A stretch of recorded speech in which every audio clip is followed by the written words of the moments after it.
Welcome to தமிழ்டாக்கிஸ்.net. இன்றைக்கி நம்ம நிகழ்ச்சியில் இயக்குனர் KS ரவிக்குமார் ரஜினிகாந்த் கூட்டணியில் வெளியே வர இருக்கிற லிங்கா படத்தோட வியாபார சாதனையை பற்றி பார்க்க போகிறோம்.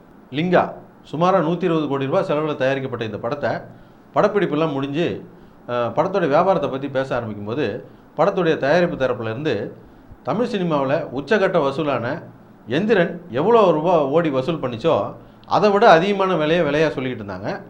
இதை கேட்ட விநியோகஸ்தர்கள்லாம் இந்த படம் ரோபோ மாதிரி போகுமா, ரோபோ அளவுக்கு வசூல் பண்ணுமா அப்படிங்கிற சந்தேகம் எல்லாருக்குமே இருந்துச்சு.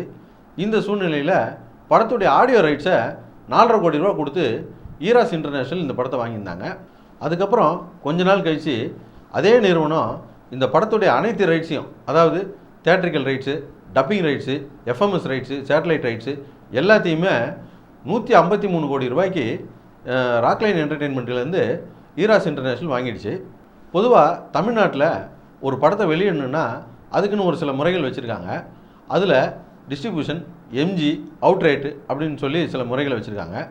டிஸ்ட்ரிபியூஷன் அப்படின்னு சொன்னால் ஒரு படத்தை தயாரிப்பாளரே நேரடியாக வெளியிடுவார், அந்தந்த ஏரியா டிஸ்ட்ரிபியூட்டர்கிட்ட கொடுத்து வெளியிடுவார். அந்த ஏரியா டிஸ்ட்ரிபியூட்டர் அந்த படத்துக்கு தேட்டர்லாம் எடுத்து பிடிச்சி படத்தை ரிலீஸ் பண்ணுவார். அதில் ஆகிற வசூலில் ஒரு 10%, 15% அந்த டிஸ்ட்ரிபியூட்டர் கமிஷனாக கொடுத்துட்டு மீதி பணத்தை ப்ரொடியூசர் எடுத்துக்குவார். இதை டிஸ்ட்ரிபியூஷன் சொல்லுவாங்க. அடுத்தபடியாக அவுட்ரேட்னு சொல்லுவாங்க. அவுட்ரேட்னா ஒரு படத்தை ஒரு ஏரியா ஒரு 10 கோடி ரூபான்னா 10 கோடி ரூபா கொடுத்து அப்படியே அந்த டிஸ்ட்ரிபியூட்டர் வாங்கிடுவார். அதில் உள்ள லாபம் நஷ்டம் எல்லாமே அந்த டிஸ்ட்ரிபியூட்டரை பொறுத்த விஷயம். அடுத்தபடியாக எம்ஜின்னு சொல்லுவாங்க. எம்ஜின்னா மினிமம் கேரண்டி. ஒரு ஏரியாவில் ஒரு படம் 10 கோடி ரூபா அப்படின்னு சொன்னால் 10 கோடி ரூபாய் அந்த டிஸ்ட்ரிபியூட்டர் ப்ரொடியூசர்கிட்ட கொடுத்துருவார். அதுக்கு மேலே வாங்குகிற வசூலில் 2 பேரும் ப்ரொடியூசரும் டிஸ்ட்ரிபியூட்டரும் 50-50 எடுத்துக்குவாங்க. இதை எம்ஜின்னு சொல்லுவாங்க. ஆனால் இந்த படத்தை என்ஆர்ஏ முறைப்படி விற்றுருக்காங்க. என்ஆர்ஏ அப்படின்னு சொன்னால் நான் ரீஃபண்டபிள் அட்வான்ஸ். அதாவது இந்த முறை தமிழ்நாட்டிலலாம் கிடையாது, கர்நாடகாவில் மட்டும்தான் இருக்குது. தமிழ்நாட்டில் இதுக்கு முன்னே ஸ்டுடியோ கிரீன் மட்டும் ஒரு சில படங்களுக்கு இந்த முறையை பண்ணியிருக்காங்க. என்ஆர்ஏ அப்படின்னு சொன்னால், என்ஆர்ஏ முறை அப்படின்னா என்னென்னா, ஒரு படத்தை ஒரு டிஸ்ட்ரிபியூட்டர் தயாரிப்பாளர்கிட்டேருந்து என்ன விலைக்கு பேசி முடித்து பணத்தை கொடுத்துருக்காரோ அந்த படம் வசூலாகி அதுக்கப்புறம் இந்த டிஸ்ட்ரிபியூட்டருக்கு உள்ளான 20% கமிஷன் வசூலாகி அதுக்கு மேலே வசூலாகக்கூடிய பணத்தில் 20% டிஸ்ட்ரிபியூட்டருக்கும் 80% தயாரிப்பாளருக்கும் அப்படின்ற முறையில் பிரித்து எடுத்துக்குவாங்க. அதுதான் என்ஆர்ஏ முறை. அந்த முறையில் தான் 153 கோடி ரூபாய்க்கு ராக்லைன் என்டர்டெயின்மெண்ட்டு ஈராஸ் இன்டர்நேஷ்னலுக்கு விற்றுருக்குறாங்க. ஈராஸ் இன்டர்நேஷ்னல் இப்போ இந்த படத்தை எல்லா ஏரியாவும் பிரித்து விற்றுக்கிட்டு இருக்காங்க. இதே முறைப்படி தான் எல்லா ஏரியாவும் பிரித்து விற்றுருக்காங்க. இந்த விதிமுறை எல்லா ஏரியாவுக்கும் பொருந்தும். இப்போது இந்த படத்தை 153 கோடி ரூபாய்க்கு வாங்கின ஈராஸ் இன்டர்நேஷ்னல் ஒவ்வொரு ஏரியாவை பிரித்து விற்றுக்கிட்டு இருக்காங்க. குறிப்பாக இந்த படத்துடைய சேட்டலைட் ரைட்ஸை ஜெயா டிவி வாங்கியிருக்காங்க, 32 கோடி ரூபாய்க்கு வாங்கியிருக்காங்க. ஓவர்சீஸ் ரைட்ஸை 27 கோடி ரூபாய்க்கு கொடுத்துருக்காங்க. இந்த படம் தமிழில் 12ஆம் தேதி ரிலீஸ் ஆகுது. ஆனால் ஹிந்தியில் 2 வாரம் கழித்து தான் ரிலீஸ் ஆகுது அப்படின்னு சொல்கிறாங்க.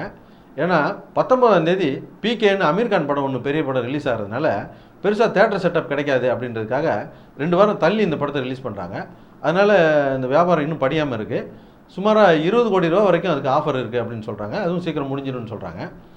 அதே போல் இந்த படத்துடைய கேரளா ரைட்ஸு 4 கோடியே 60 லட்ச ரூபாய்க்கு போயிருக்கு.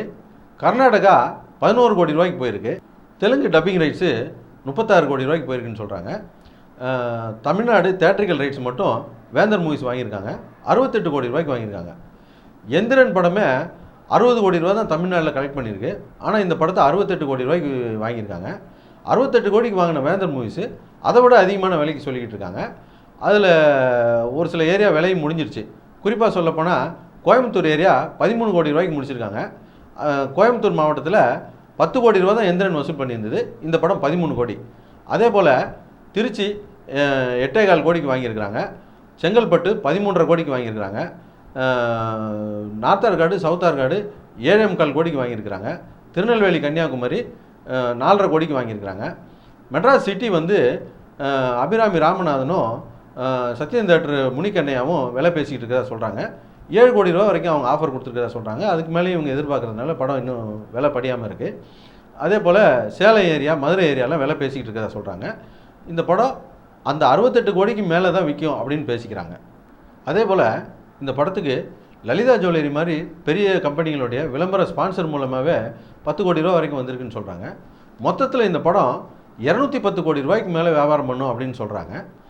இந்த 210 கோடி ரூபாய் வியாபாரம் பண்ண படம் வந்தால் எப்படி இருக்கும், நல்லா இருக்குமா நல்லா இருக்காதா, ஓடுமா ஓடாதா, ஓடினாலும் இவ்வளோ பெரிய தொகையை வசூல் பண்ணுமா, இவ்வளோ தொகையை முதலீடு பண்ணியிருக்காங்களே இவங்களுக்கெல்லாம் லாபம் கிடைக்குமா அப்படிங்கிற கேள்வி எல்லாருக்குமே இருக்குது. ஆனால் எங்களுக்கு தெரிஞ்ச நம்பத்தக்க சினிமா வட்டாரத்தில் கிடைச்ச தகவல் படி எங்களுக்கு இருக்கிறதெல்லாம் ஒரே ஒரு சந்தேகம் தான். இந்த படம் வெற்றி படமா அல்லது மாபெரும் வெற்றி படமா அப்படிங்கிறது மட்டும்தான். எங்களுடைய நிகழ்ச்சிகள் உங்களுக்கு பிடித்திருந்தால் உடனுக்குடன் கண்டு மகிழ கீழே உள்ள சப்ஸ்கிரைப் பட்டனை அழுத்தவும்.